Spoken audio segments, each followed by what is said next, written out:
Biología por la Universidad de Michigan y bachiller en Ciencias Forestales de la Universidad Agraria de La Molina. Es director del Centro de Investigación de Geología Aplicada, SIGA de la PUC, es miembro de la Sociedad Geográfica de Lima y miembro asociado de la Academia Nacional de Ciencias.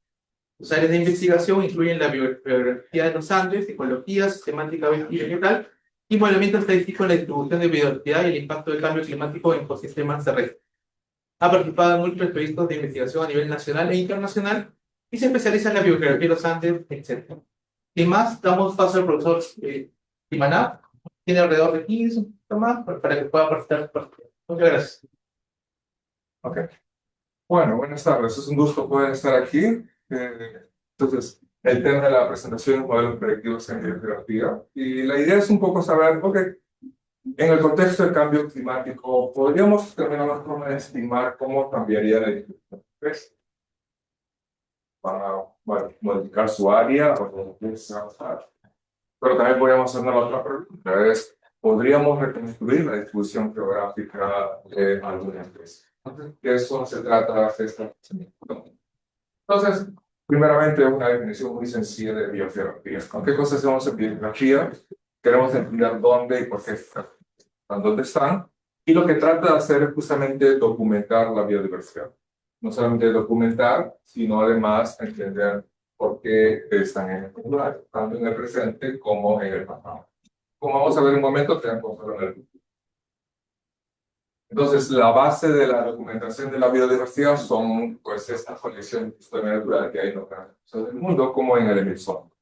Aquí tenemos registrados, ¿no?, plantas y animales de todo el mundo, incluso fósiles. Y antiguamente uno tenía que ir en persona a tomar la información.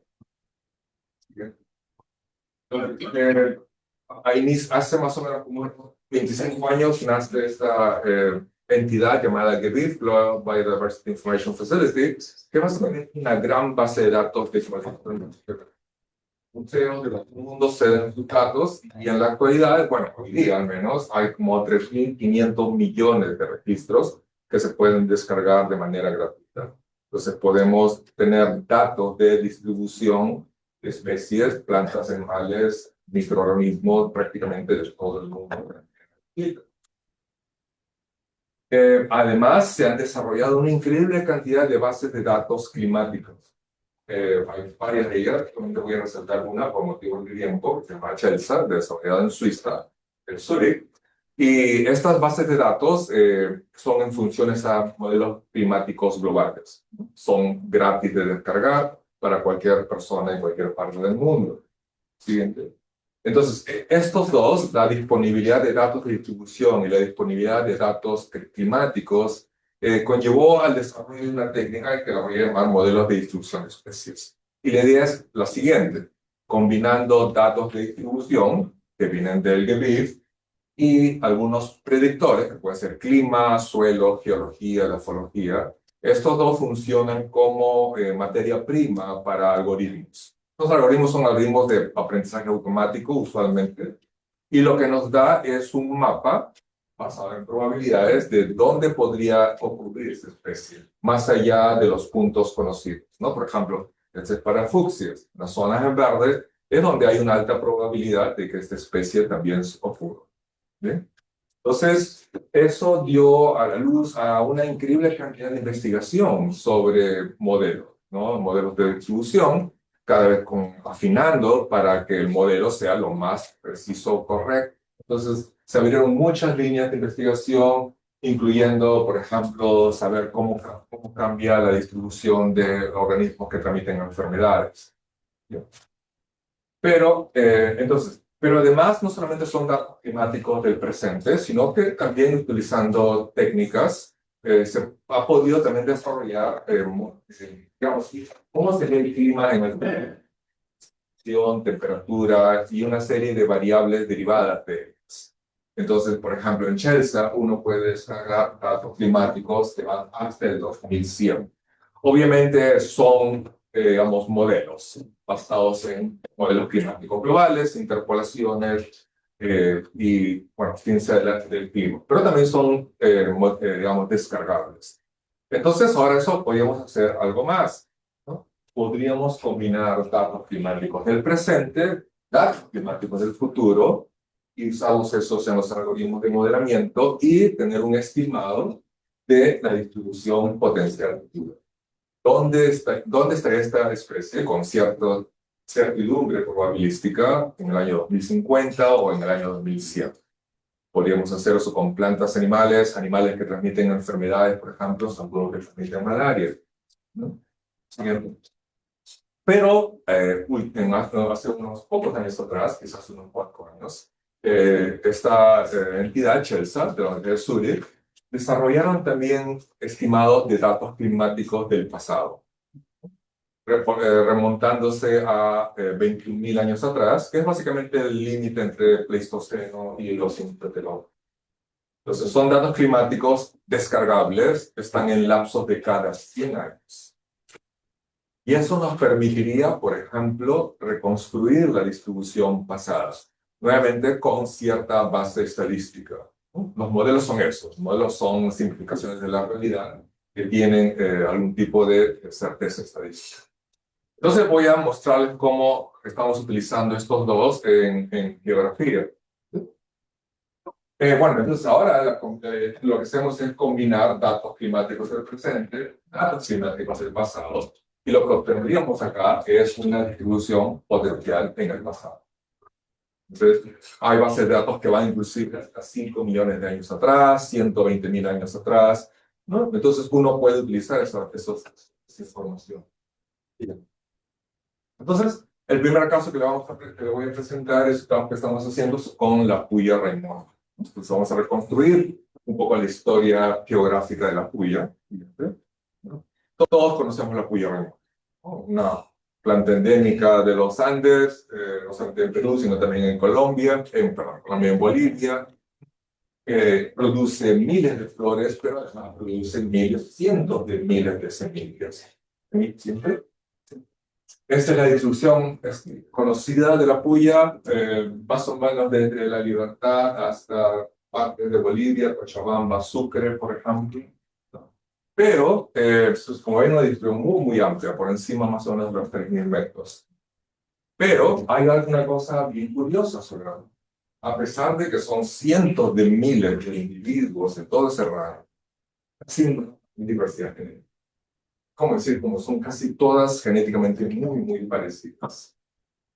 Y eso no es muy bueno también desde el punto de conservación, ¿no? Entonces, lo que han llevado algo sobre genética de la conservación, pues tener baja diversidad genética siempre conduce a riesgos de extinción, por ejemplo, ¿no? Entonces, hay una serie de estudios a nivel molecular documentando eso. Se sabe que la Puya Raimon tiene muy baja diversidad.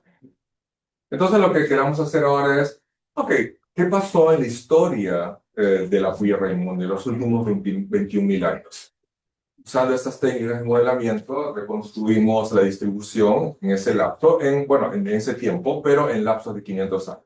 Cada campo potencial. Salieron algo así como 43 reconstrucciones, ahorita no voy a mostrar las 43. Déjenme mostrarles un par, o 3 de ellas. Entonces, por ejemplo, la distribución potencial hace 5.000 años atrás. Los resultados salen en valores de probabilidades, de 0 a 1 o 0 a 100%. Acá prácticamente solamente hay ahí arriba, porque se fue aquí, entonces 10.000 años atrás. Si se fijan solamente en el color amarillo, que es muy alta probabilidad, entonces cambia. Esto es 21.000 años atrás, es el final del Pleistoceno, inicio del Holoceno.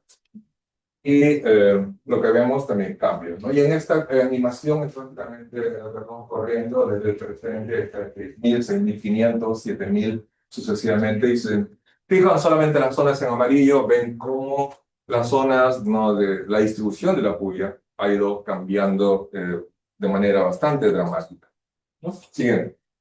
Entonces, resumiendo, lo que hacemos es calcular el área de la distribución de la Puya Raimon. ¿Qué pasó? Y lo que sale es algo bien interesante, es una caída radical del área cubierta por la Puya Raimon, de más o menos 6.000 a 4.000 años atrás. Entonces, el área se redujo dramáticamente en el periodo.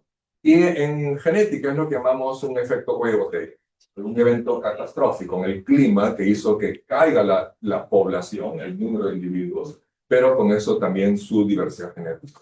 Entonces, ahora lo que estamos haciendo es tratando de asociar este patrón con también procesos climáticos del pasado, usando datos y estos resultados. Bien.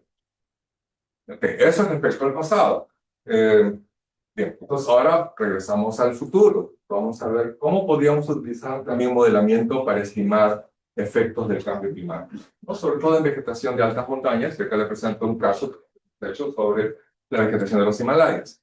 Si alguno me va a preguntar luego por qué los Himalayas o los Andes, sencillo, y es porque está ahí, como diría George Mallory. Entonces, ¿qué es lo que pasa? ¿No? En zonas de glaciares, donde los glaciares han retrocedido, eran como este, ¿no? El Pastoruri, varios en el Pastoruri. Y entonces lo que se ha observado a nivel mundial, siguiente, es cambios en la distribución de las plantas. Plantas de zonas bajas van colonizando las zonas que ahora ya no tienen glaciares. Se llama migración cuesta arriba. Pero con eso también es cambios también en el área de distribución. Entonces, hay una serie de estudios desde los 80 inclusive. Se puede hacer a través de trabajo de campo, pero es largo, cuesta muchísimo, necesitas años de datos para poder probar eso. Entonces, usamos modelamiento también. Sigan. Entonces, para eso hemos examinado qué es lo que pasa con la flora alpina de los Himalayas, por encima de los 4.000 metros. ¿No? Siguiente. 14 especies diferentes en diferentes familias, todas de las zonas más altas, 4.000 a 5.000 metros, y ver cómo ha cambiado su distribución, ¿no? Entonces, en este caso, combinamos datos climáticos del presente con datos climáticos del futuro. Bien. Entonces, le muestro solamente 3 casos. Arriba, la distribución del presente, el rhododendron es una azalea, y este es en el futuro, ¿no?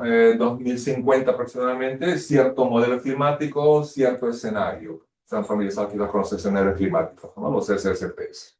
Entonces, este es el escenario más pesimista, por supuesto, ¿no? Si se fijan solamente en la zona en rojo, bueno, la distribución ha cambiado. ¿Cuánto ha cambiado? En este caso, una reducción del 26%. Significa que el área potencial de esa especie, en el futuro, de acuerdo a este modelo, se reduciría en 23%. ¿Entiendes? Esta otra especie, la misma idea, ¿no? En este caso, su distribución se reduce en 46%, casi la mitad de su distribución. Y en el siguiente caso, en la otra especie, ¿entiendes? No todas les van mal, por decirlo así, ¿no? Esta otra especie, arenarias, a veces es en ciertas partes de los Andes. En este caso, por ejemplo, su distribución aumenta increíblemente. 95%. Entonces, lo que vemos es diferentes reacciones entre cambio climático. Algunas especies, ¿no?, tienden a reducir su distribución, otras más bien a aumentar. Hay otra serie de análisis que hemos hecho, en el caso de la puya Raimondi, por ejemplo, determinar sitios donde la puya se ha mantenido por el lapso de los 20.000 años sin variar, es lo que llamamos nosotros refugio genético. Y que no dio resultado. Entonces, a modo de conclusión, esta es una herramienta que permite una serie de análisis, ¿no? Que, por ejemplo, desde el punto de vista de conservación, ¿no?, determinar, por ejemplo, estos refugios genéticos ayudaría a encontrar lugares donde posiblemente hay cierta diversidad genética de las puyas pueda rescatar. O también podríamos ver, ok, cómo, no, una cosa es distribuir plantas de montaña, ¿no?, que, bueno, tienen importancia económica, pero otra cosa sería, por ejemplo, modelar vectores de enfermedad, zancudos que transmiten malaria, ver, ok, cómo cambia la distribución del zancudo que transmite malaria en diferentes partes. Con un par de estudiantes de geografía hemos estado viendo, por ejemplo, murciélagos que transmiten también virus diferentes tipos de virus en África Central y en la India, ¿no? Y ver, ok, estos murciélagos que son por una increíble cantidad de virus, en el año 2050, 2070, cambiaría su distribución, ¿no? Y eso podría tener también ciertas implicancias para el tema de salud pública.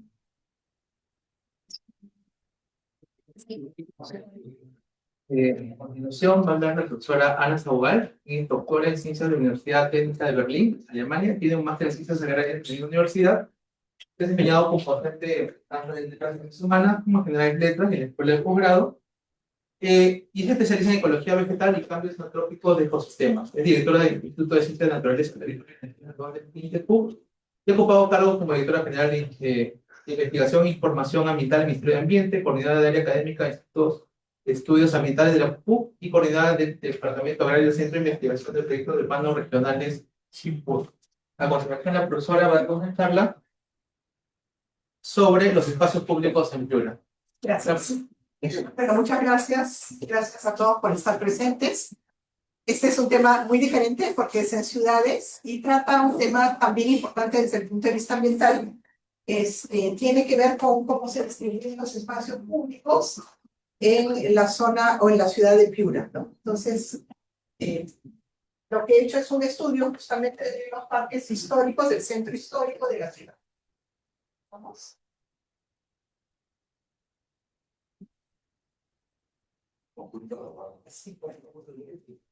Bueno, la ciudad de Piura, como todos saben, es una ciudad muy antigua, es una de las, creo que es una de las primeras, la segunda ciudad fundada en el Perú. Fue fundada en 1532 como un damero de Pizarro, o sea que tiene una distribución clásica de las casas y de las instituciones públicas y por lo mismo de los parques. En este espacio actual, Piura ha ido creciendo, sobre todo con migración interna, de gente que viene mucho de la sierra de Huancabamba y de la sierra de Piura hacia la ciudad.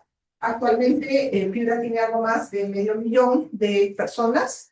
Ha crecido muchísimo y cambiado mucho debido a la migración agraria y a la agroexportación.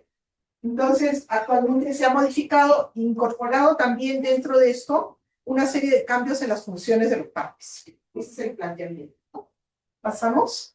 Entonces, lo que se plantea es que, si lo puedes bajar un poquito más, me pregunta ahí, el estudio revisa el estado actual de los espacios verdes de la ciudad de Piura, situada en el norte de Perú, y la investigación se centra en los espacios históricos, incluyendo la Plaza de Armas. La selección del espacio responde a un cambio de densificación y de uso de los parques. Entonces, se responde a dos preguntas: ¿cuál es el rol actual de los parques? Y cómo lograr que esta ciudad sea también una ciudad sostenible, a pesar de que va creciendo desde el centro hacia los bordes. Veamos. Entonces, para eso he usado una metodología simple, si lo voy a hacer más, ¿no? En los parques y en las plazas se realizó el inventario de las especies, el inventario de la calidad de parques y el inventario del uso de los mismos.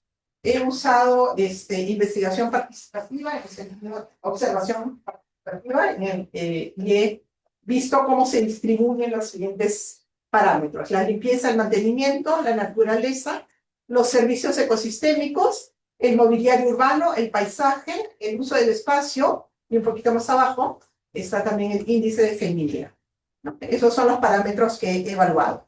Pasamos al siguiente. Estos es la distribución de los parques, ¿no? Más me ayudó a hacerlo José Luis Zuluaga. Y aquí vemos la distribución de los parques que han sido tomados en cuenta con sus respectivos nombres. Como verán, es solamente la zona del damero donde está ubicado los parques históricos. Pasamos al siguiente. Esta es la metodología, la ficha de evaluación, donde podemos ver una serie de parámetros, pero no se puede ver mucho, pero los parámetros son los que había mencionado hace un rato, y acá está el detalle de cada uno de estos parámetros con sus respectivos resultados. Pasamos al siguiente. Y antes de pasar a los resultados, en los espacios urbanos se determinó como que tipologías de la distribución de las áreas verdes. En esas tipologías, primero están las zonas históricas de la ciudad versus los espacios o los nuevos espacios, que son totalmente diferentes. Después, el uso formal de los espacios versus el uso informal de los espacios, son los contrastes, digamos, que encontramos.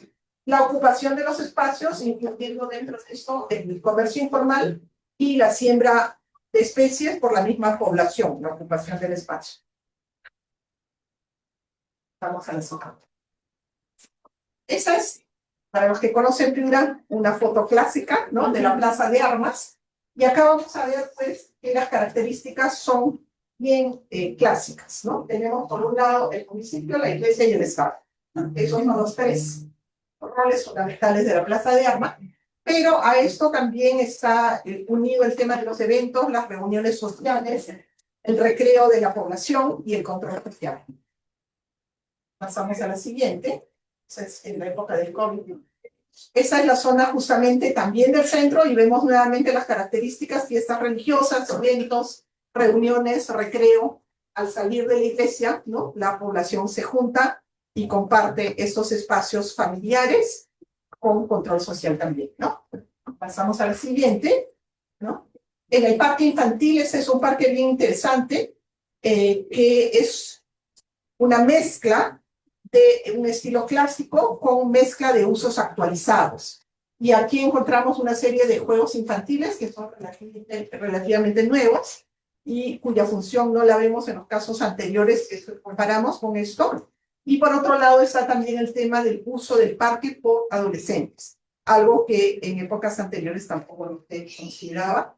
Aquí sí se ha considerado rampas y zonas de patinetas y otras cosas que justamente atrae a un nuevo grupo poblacional que no era considerado aplicable. Este es el Parque Santa Ana, que es un parque también bastante clásico, con toda la estructura del modelo arquitectónico clásico, o sea, las líneas rectas y las transversales, alrededor de un espacio de poco uso, con juego de los niños, con recreo también. Y vemos algo que, claro, para nosotros los limeños decimos que ahorita es parque está todo amarillo, pero yo creo que no es así la interpretación, porque estamos hablando de un parque donde no estamos usando riego, sino que más bien va a variar con el uso del agua, y eso lo podemos ver también desde el punto de vista positivo. Pero no sin antes mencionar que aquí hay una pileta, ¿no? Que es totalmente discordante y absurda en este contexto, ¿no? Pero también ahí vemos las funciones antiguas y las funciones nuevas y cómo se van enlazando. ¿Por qué? Porque sabemos muy bien que la pileta es característica de todos los espacios españoles y eso es una, digamos, introducción al Perú, en la cual justamente el agua, que viene además de las zonas árabes, la inmigración árabe a España, ¿no? Se viene al Perú y como algo característico es los espacios. Vamos al siguiente. Este es nuevamente el Parque Santa Ana, la zona de Santa Ana. Aquí podemos ver el uso del espacio y la distribución clásica de un orden, entre comillas, donde tenemos cerrados los espacios verdes para que no estemos libres dentro de ese espacio. Pero con una buena inversión y un buen mobiliario también en términos de basureros, de zonas de tránsito y demás.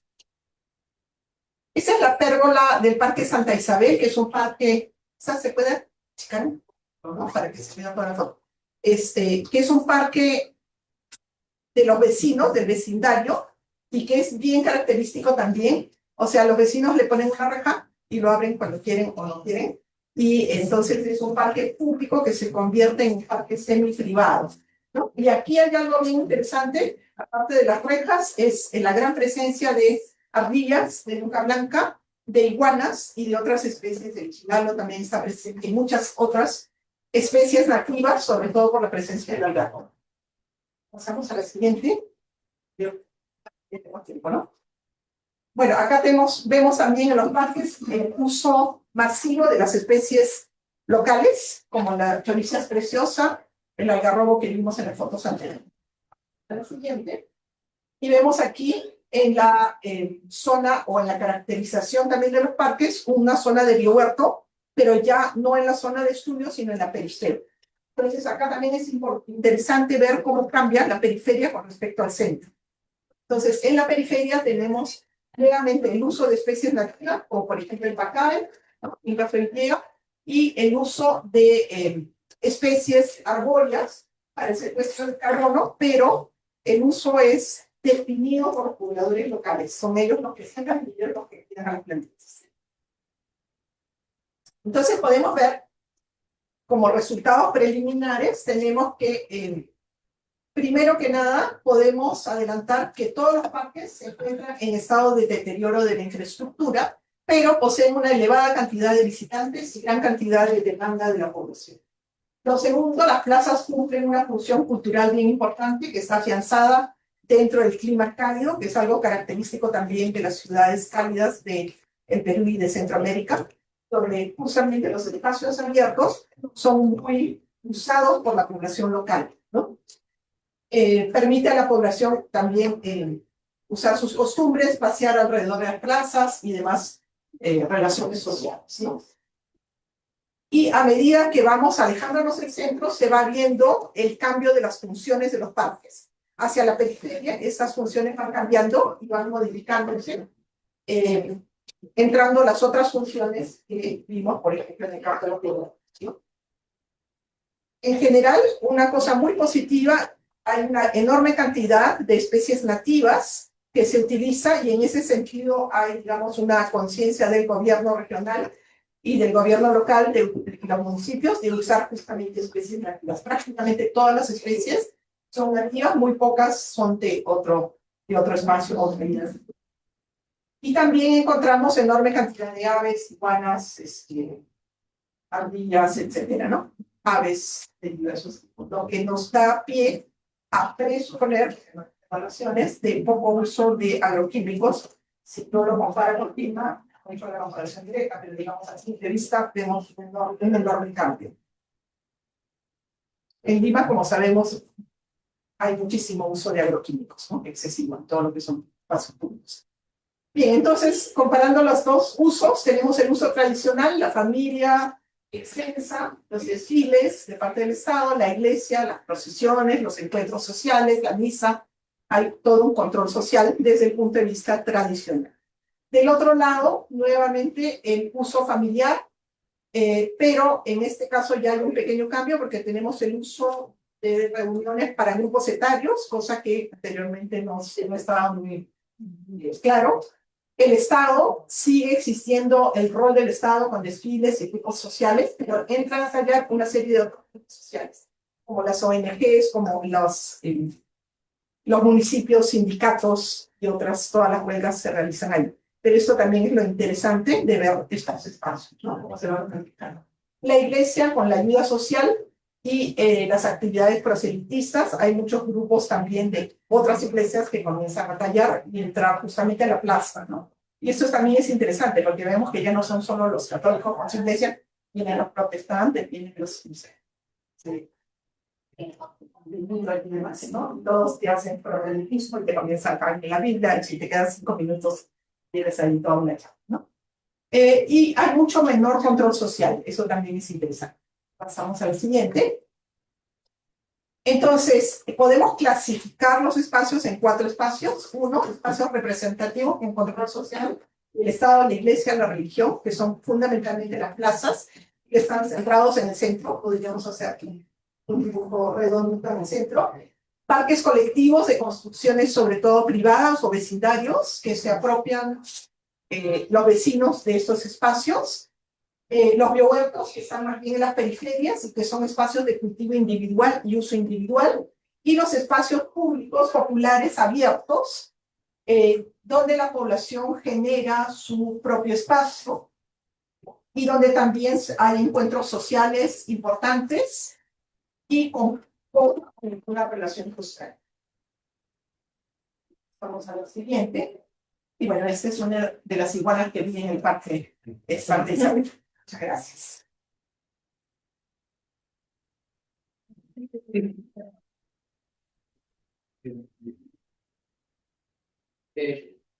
La profesora Marta Bell es doctora en biología por Penn State University y una maestría en geografía por la Universidad de Wisconsin-Madison y es bachiller en arqueología por la Universidad de Yale. Ha sido investigadora postdoctoral en la Universidad de Leiden, Universidad de Penn State también. Ha obtenido becas del programa Fulbright, de National Science Foundation, la Fundación Científica de Europa y el Instituto Río Bueno, entre otros.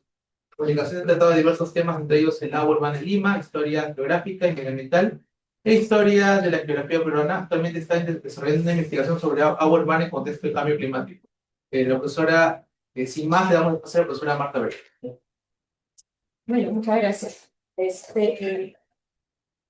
un placer estar aquí. Yo Tengo un poco de problema que mi tema es muy amplio para 15 minutos, así que les voy a hablar un poquito y seguro que no vamos a llegar a las conclusiones ni a toda la historia, porque en verdad es una historia bastante larga que corre por varios siglos. Lo que les voy a presentar es una pequeña parte de un gran proyecto que fue, bueno, financiado por British Academy y en conjunto con diversas instituciones, entre SIGA-PUC, pero también Cambridge y también la UTEC. Y sí,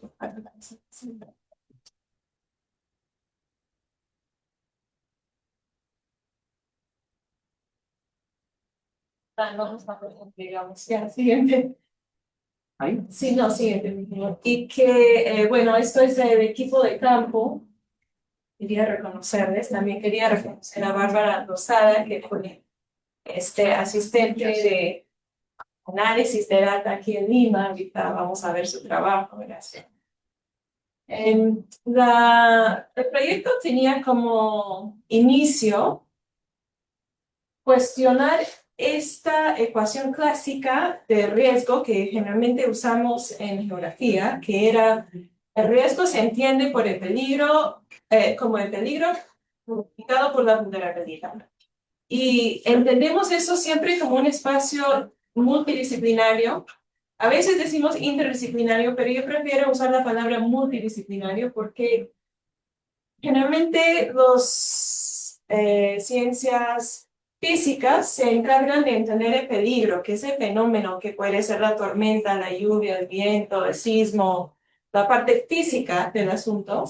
Y las ciencias sociales se trabaja en la vulnerabilidad, entender la población, entender sus niveles, quizás de desigualdades socioeconómicas o diferentes aspectos relacionados con la vulnerabilidad. Y bueno, de ahí se juntan, pero cada uno un poco se mantiene en su espacio. Sí. Nosotros queríamos preguntar ¿qué aporte podría tener las ciencias sociales y sobre todo las humanidades al análisis del peligro? No necesariamente solo dejarnos viendo la población y la vulnerabilidad, sino ver qué podríamos decir sobre el fenómeno en sí.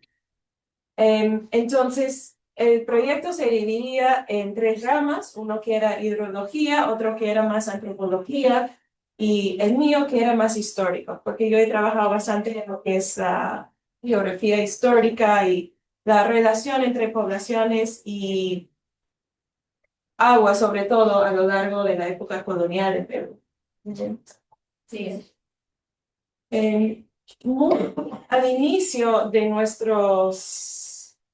de estar, perdón, estamos trabajando en Piura, me olvidé de mencionar, Ana ya nos presentó Piura y yo asumí que estamos corriendo así nomás. Muy al inicio de las entrevistas que estábamos haciendo en Piura, nos encontramos con esta idea de que la gente esperaba la llegada del río de Piura anualmente con mucha felicidad. Cuando ya empezaba a llover en la parte de la sierra y bajaban las lluvias por el río, la gente celebraba, la gente sacaba bandas, cohetes, guitarras, piano,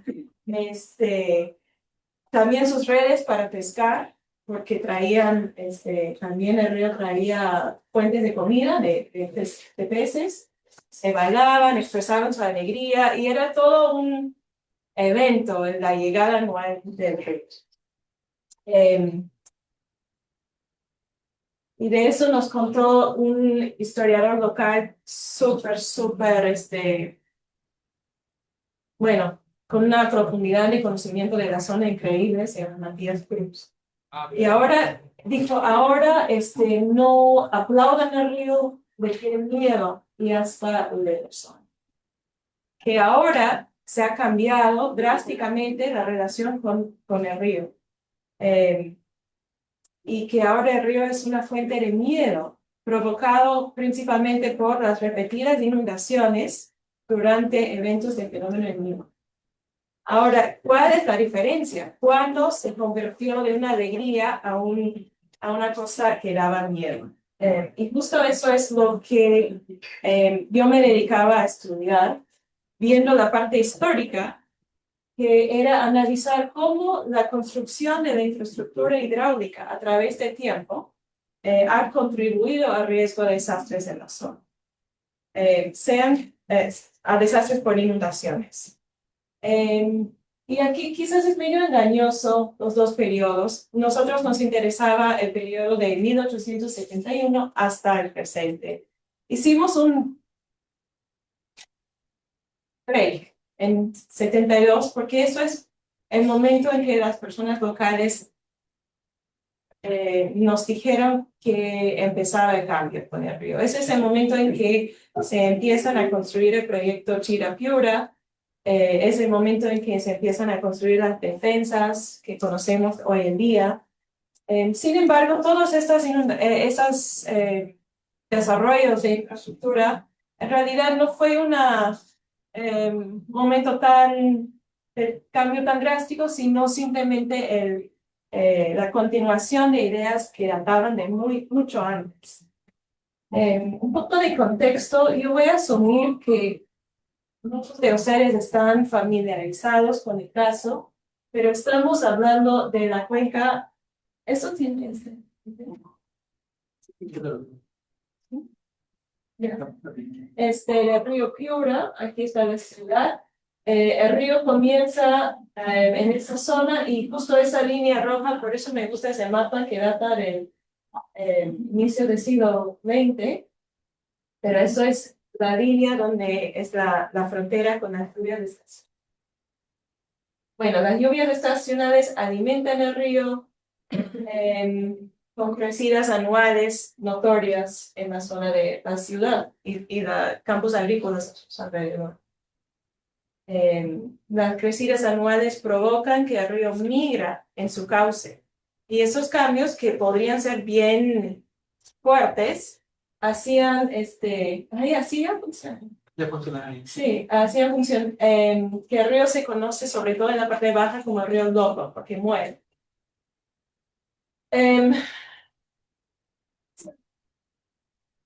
Sin embargo, es como mencionó Ana muy bien, es un espacio con muy poca lluvia, con muy poca agua. Ese río fue tan celebrado en la época pasada porque la mayor parte del tiempo estaba así.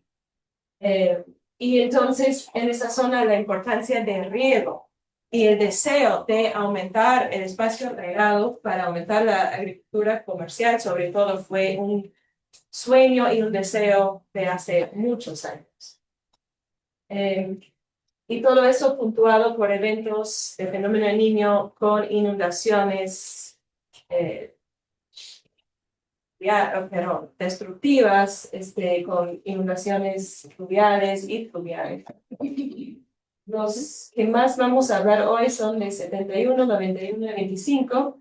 Sin embargo, notamos algo súper interesante en las entrevistas. Todo el mundo había obviamente vivido de 2017. La mayoría recordaron 97, 98 y de los 80. Muchos también nos hablaron de 72.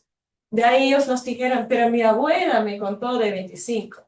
Y tenían esa memoria en su familia. Y cuando veamos los registros de 1925, ahí hacen referencia a 91. Y en 91 hacen referencia a los... Entonces estamos como retrocediendo en el tiempo, basado en cada nuevo evento es comparado con el que vino antes. También estamos definitivamente en un contexto urbano español, que gracias Ana por presentar, así que yo lo puedo pasar un poco más rápido, de ciudades españolas fundadas al borde del río, por bien o por mal. Por mal en muchos casos, porque como conocemos nuestros ríos peruanos, que son estacionales, que pueden traer avenidas muy fuertes, muchas veces causan desbordes en las zonas, los ríos más cercanos. Y esto ha causado problemas en el río Rímac, definitivamente ha causado problemas en Piura. Y algo muy interesante es ese estudio del historiador de San Marcos, que habla de barrios temporales y precarios en las periferias de la ciudad colonial que el río se las llevaba con bastante frecuencia. Bueno, ¿dónde empezamos nuestro trabajo? A ver, tiempo. Nosotros decidimos empezar con 1871 porque en realidad eso fue el año en que hay mucho más escrito y impreso. Y tuvimos la suerte de hacer esto en la parte final de COVID, cuando el archivo regional de Piura estaba cerrado.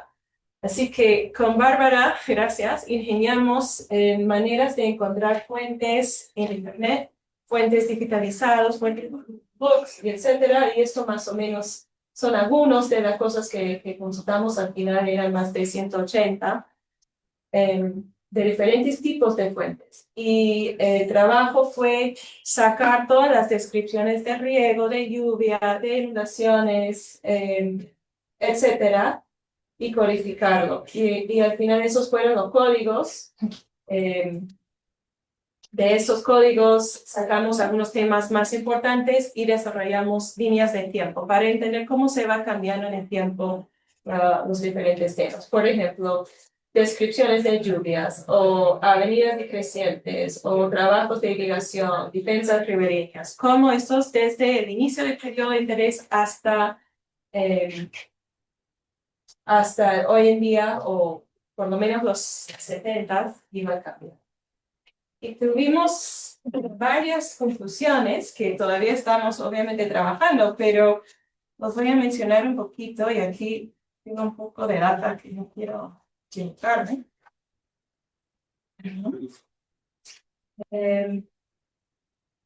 En primer lugar, desde el inicio del periodo, cuando hablan del río, siempre hablan de dos objetivos. El primero siempre es el riego. Hoy en día, realmente estamos hablando del río Piura, estamos pensando en el desastre, en el niño, etcétera, pero antes fue, no, necesitamos el río, necesitamos el riego, y esto fue muy obvio en los archivos del siglo XIX, sobre todo. Pero también reconocían que necesitaban obras para proteger la ciudad. Entonces siempre hablan de esas cosas con el doble objeto de asegurar las aguas de irrigación y proteger a la ciudad. Luego, en la documentación hay ciclos notorios de interés. Después de cada evento de fenómeno del Niño, cada inundación, hay interés por un periodo. Y de ahí de olvido. Por ejemplo, en este caso de 1891 dice: los ríos de Piura, Chira y Tumbes han inundado los campos, han estado los sembríos y ha arruinado las poblaciones. La ciudad de Catacaos por varias veces estuvo amenazada de desaparecer. El agua asomaba por todas partes. Para las obras de defensa de Catacaos se comisionó al ingeniero Segarra, que se dedicó con empeño a construir diques que impidieron la aglomeración del volumen de agua. Bueno, y esto fue tanto por la canalización del río de la ciudad de Piura y Catacaos para poner ambas ciudades a cubierto de las costas. Desde un inicio tenemos bastante interés en hacer este curso. Hay bastante información sobre el Niño de 1925, probablemente lo han visto varios estudios sobre eso. Es el primero en que tenemos data meteorológico registrado, y si no me equivoco, registraron alrededor de 1.200 milímetros de lluvia este año, que es un evento bastante fuerte. Pero paradójicamente, en 1925, los daños mayores no fueron por inundación, sino fueron, por lo menos en la documentación, porque el río arrastró las bocacomas de las acequias.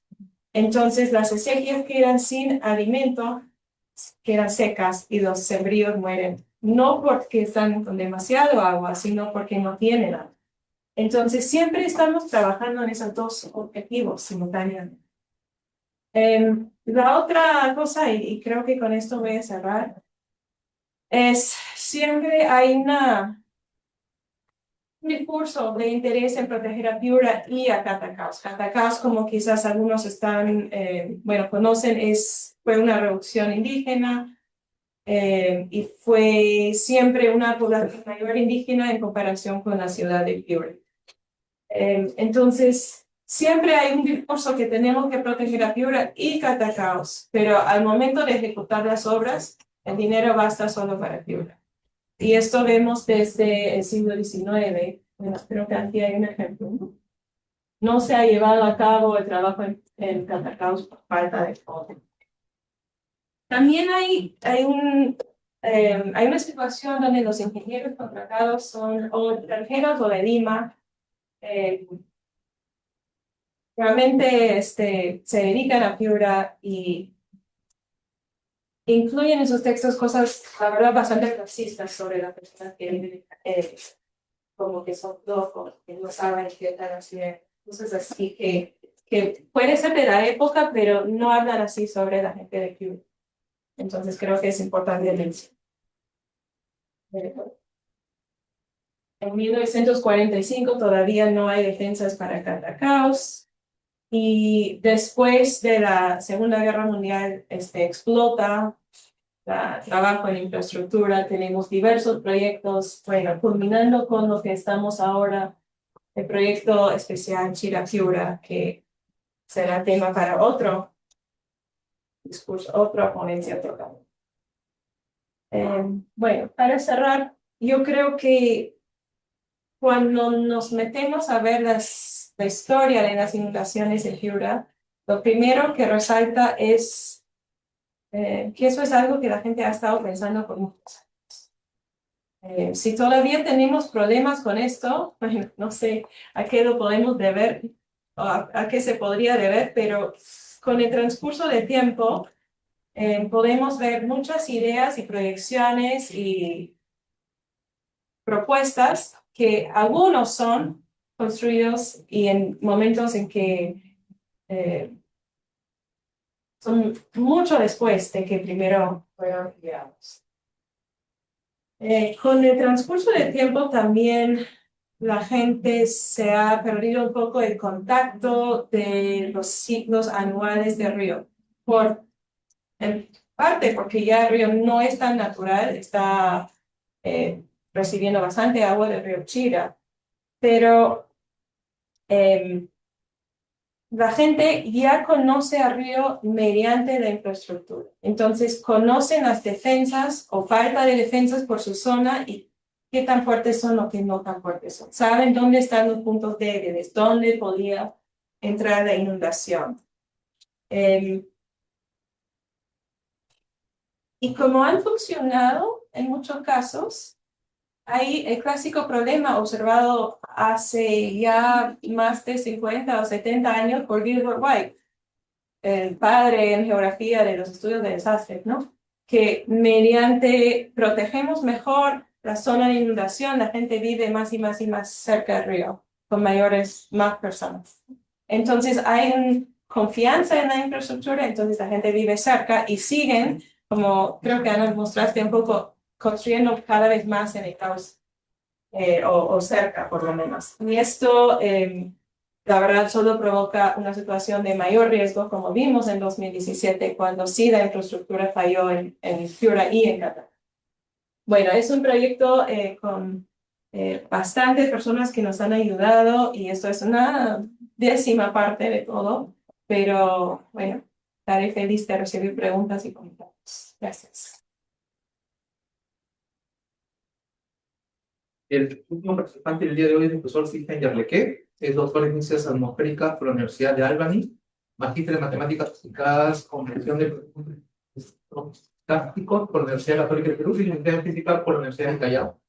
Tiene experiencia de desarrollo de proyectos del sector de ciencias naturales y trabajos de modelamiento de mercados y derivados financieros. Ha sido asistente de investigación de International Potato Center de la Universidad de Albany. Ha sido científico investigador del Instituto Geofísico del Perú y fue director de Meteorología y Evaluación Ambiental Atmosférica del Instituto Nacional de Meteorología e Hidrología. Ha ocupado en glaciares y ecosistemas de montaña y ha sido subdirector de Información y Análisis y jefe de oficina de científicos central de la Corrección Centro. Y más damos paso al profesor, que tiene alrededor de 15 minutos. Muchas gracias, buenas tardes con todos. El día de hoy, voy a presentar un poco los supuestos, lo que estamos haciendo Marta, lo complementario. Justo mostró la ecuación de riesgo igual a peligro, vulnerabilidad. Entonces yo voy a hablar un poco del peligro. La parte más, un poquito más física, espero que no nos aburra mucho. Este es el impacto futuro del cambio climático en el rendimiento de cultivos andinos, ¿no? Usando modelamiento climático. Es algo me he metido a este tema porque veo que no hay mucho. Yo vengo sobre todo con información lo tuve en el Centro Internacional de la Papa y por ende siempre la papa va a estar en mi dentro buen peruano y también en el modelamiento. Vamos a ver el caso de la papa yungaína, esa variedad, pero hay otras variedades, no solamente papa, maíz. La forma de modelar la producción futura es la misma o equivalente, salvo algunas peculiaridades que voy a decir. Es un trabajo conjunto, como estoy también haciendo un postdoctorado acá, en la Católica y dentro del SIGA, y este es uno de los productos de este protocolo. Bueno, para entrar al problema en general, la motivación es la inseguridad alimentaria. ¿Cómo tenemos este problema? Son muchas respuestas, debido a temas sociales, temas económicos, y lo que vamos a enfocarnos acá es toda esta problemática que es la inseguridad alimentaria. Como dice, tenemos aproximadamente 29,6% de la población mundial tiene este problema, o sea, un tercio de la población mundial tiene este problema.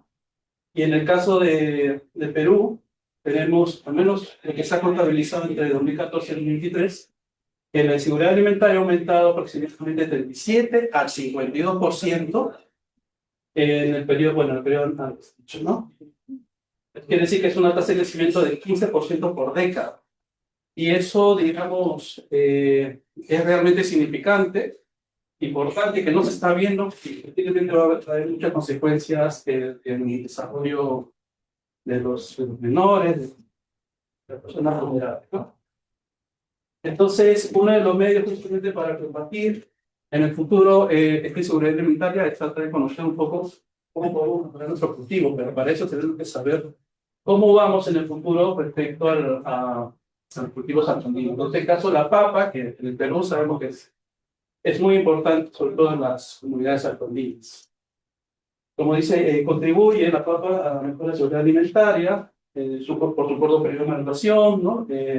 A las características nutritivas, y en general es económicamente fácil de llevar el cultivo y muy resistente a la proteína.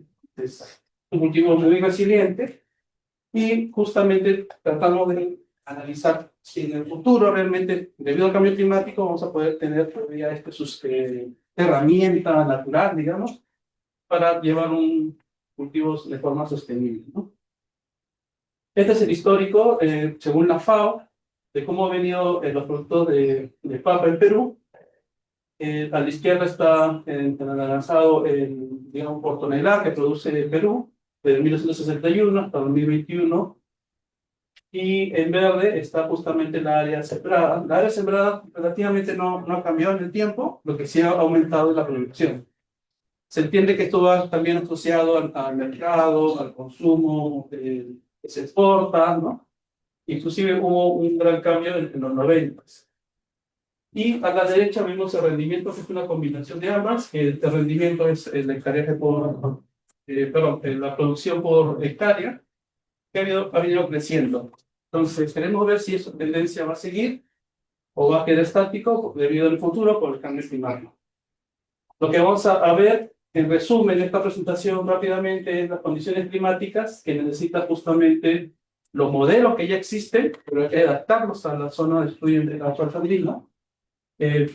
Hablando de modelamiento, hablamos de un modelo fenológico, digamos, simula hacer la planta, de la parte inicial de sembrío hasta la parte de producción. Y finalmente vamos a ver justamente los valores de rendimiento, pero hasta finales del ciclo del cultivo. Lo que contiene estos modelos, para dar una idea de lo que tenemos, de información que tenemos que tener, obviamente, es la parte climática, una caracterización de suelos, textura, ¿no? Conductividad hidráulica, etcétera, y también propiedades de cultivo mismo, ¿no? La tecnología, inicio de cosecha, cuánto se produce, tipo de riego, temperaturas críticas.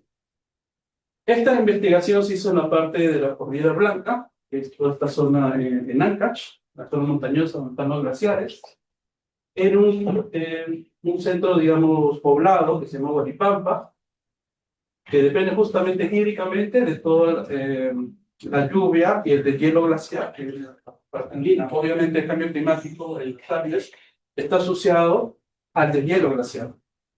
Este es el pueblo de Huaripampa, hemos puesto unos sensores ahí de calidad del aire, y los cultivos de papa que hemos, trabajo social, digamos, acercarnos y conversar con las personas que tienen el terreno para que nos ayuden a echar de ese Huaripampa está acá, para que tengan una referencia. Esta es la cordillera de Río Blanco, Santa Cruz. Esta es cerca de Caraz, Caraz está por aquí está Yungay, Mancos, y digamos el glaciar más reconocido que sale, creo, en la figura de la película de Paramount Pictures, no sé si es un glaciar con sus estrellas, supuestamente es el tamaño.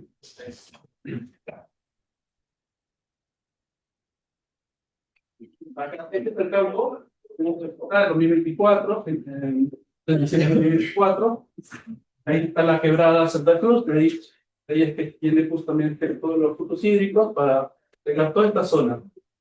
Quiere decir que estos productos son de agua, cultivados con agua glacial. Son muy orgánicos, no hay muchos pesticidas. Esa casita que ven ahí es que se instalaron unos sensores, hablando con un poblador de ahí, que nos ayuda en este proyecto de investigación, y de ahí se está monitoreando hasta ahora variables climáticas.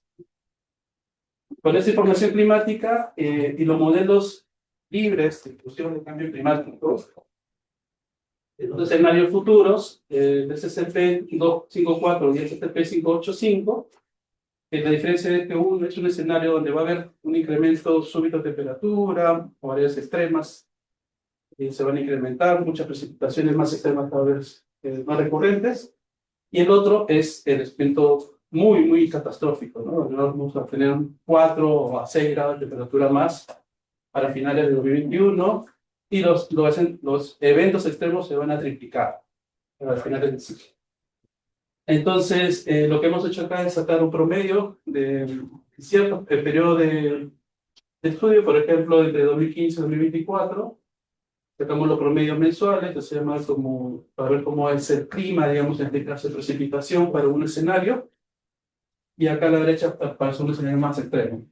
Para el primer escenario vemos que en el futuro, bueno, en el presente, el GPCP es un producto de datos ambientales, marca un comportamiento de la precipitación centrado entre diciembre y abril, que es el periodo que estamos nosotros refándonos, donde, digamos, se tomó datos de campo de las cosechas entre diciembre y abril, y vemos que justamente las lluvias ocurren intensamente en esos meses.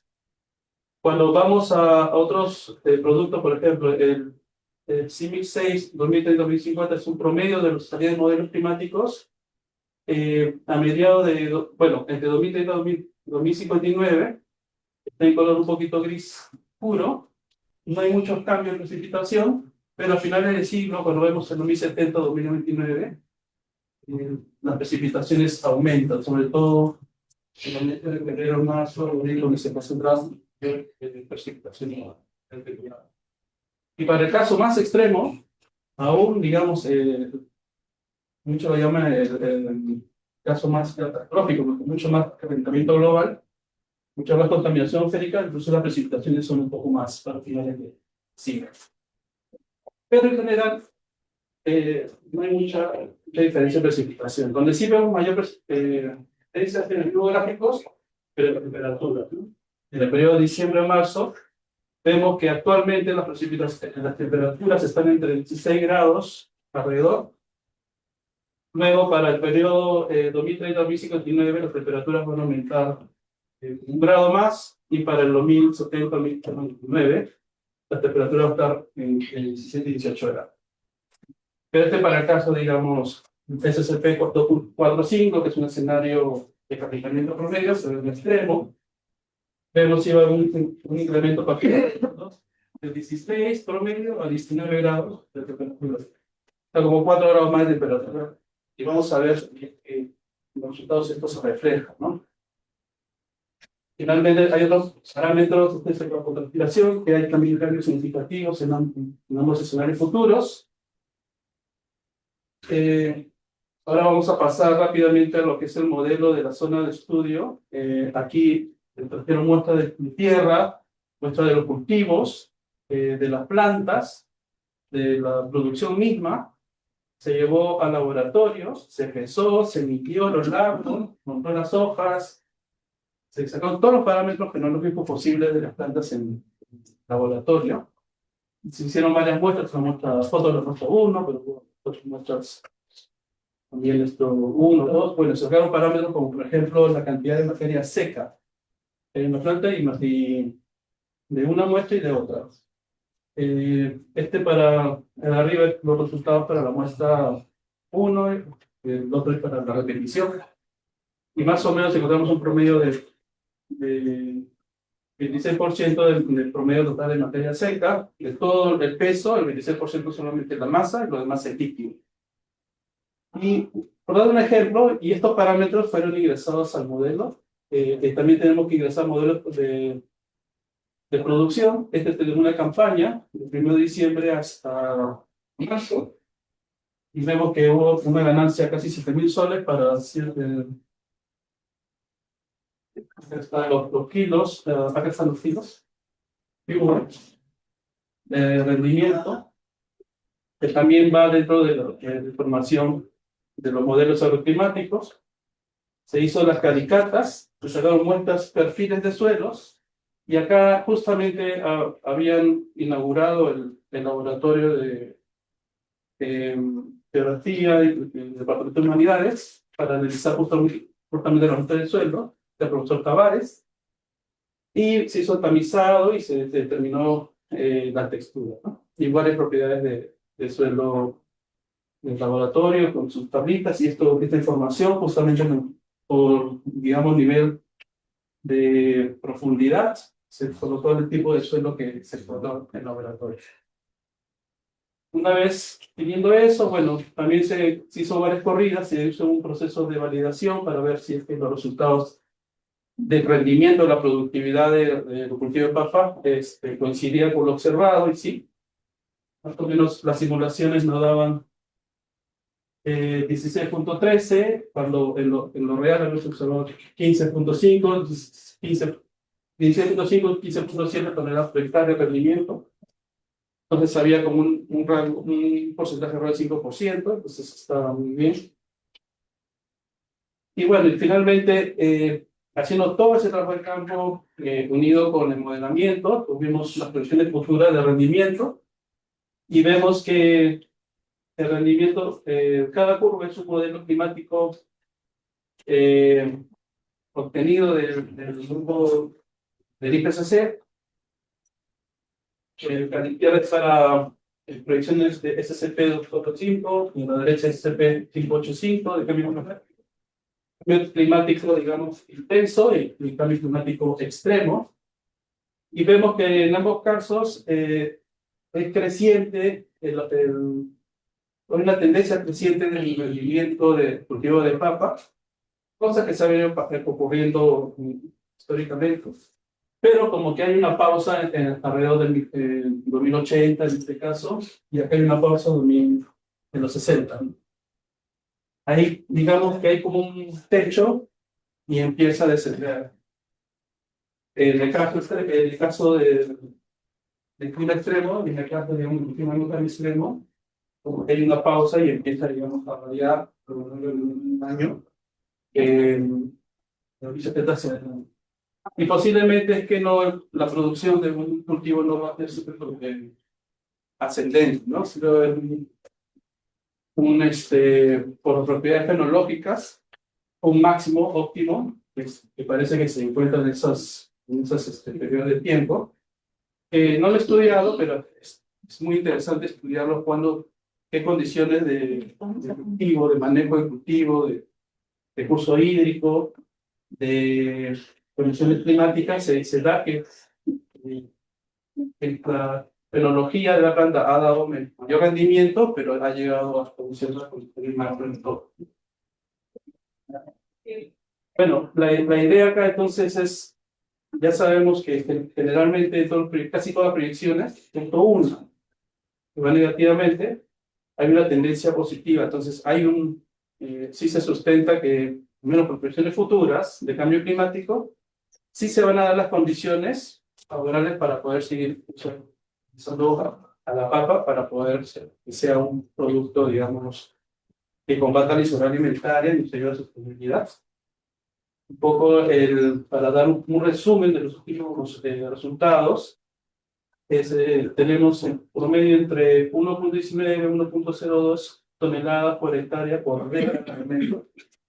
Esto solamente se atribuye al tema climático. Obviamente, si existe un buen manejo de los recursos hídricos, un buen manejo de los pesticidas, un buen manejo en general del cultivo, esto podría aumentar más. Y hay un tema social que no se ha considerado en el conflicto. Sí hay un modelo climático que proyecta que da las condiciones para poder, digamos, no haya un incremento, sino un descenso de la producción de rendimiento.